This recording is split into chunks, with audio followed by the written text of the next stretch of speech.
susunod na programa ay rated PG. Ito ay nangangailangan ng patnubay at gabay ng magulang para sa mga batang manunood.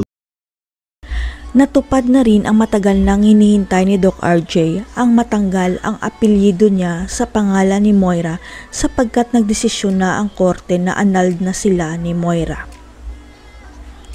Kaya malayang-malaya na si Doc RJ na ipagpatuloy ang panliligaw niya kay Lynette dahil legal na ang paghiwalay nila ni Moira, kaya lang si Lynette naman ang hindi pa annulled.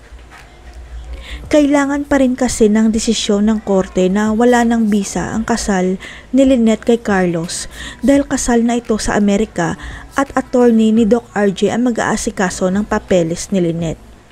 Sa kasamaang palad kung saan malaya na si Doc RJ, makakalabas naman ng kulungan si Moira dahil humina na ang kaso laban sa kanya matapos na bumaligtad ang star witness. Pero naniniwala ang mga preso na kasama ni Moira na babalik pa rin siya sa kulungan dahil alam nilang may ginawa si Moira para magbago ng statement ang star witness.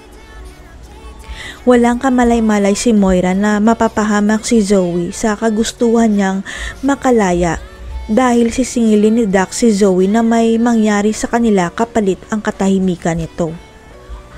Ang malaking katanungan kung hahayaan ni Zoe si Dax na hawakan siya sa lieg o kaya sasabihin niya ang katotohanan kay Doc RJ na siya ang nag-impluwensya sa star witness. Sa kabilang banda, magtataka si Doc RJ at Giselle dahil bigla silang pinatawag ni attorney at sinabi nitong may pinadalang video ni Sir Pepe sa kanya ang bodyguard nitong si Kinito. Biglang tumigil ang mundo ng magkapatid nang sabihin ni attorney na hindi na bibigyan ng mana si Zoe sa mga ari-arian ni Sir Pepe dahil sa video na ipinadala sa kanya. Nang ipinakita ni attorney kay Giselle at Doc RJ ang video, nakita nila sa screen si Lolo Pepe na nirecord nito ang sarili niya habang pinapakita ang DNA test result nila ni Zoe.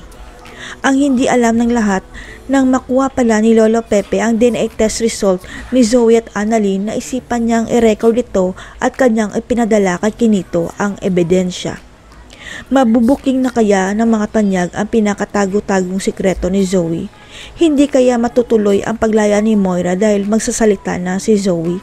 Abangan.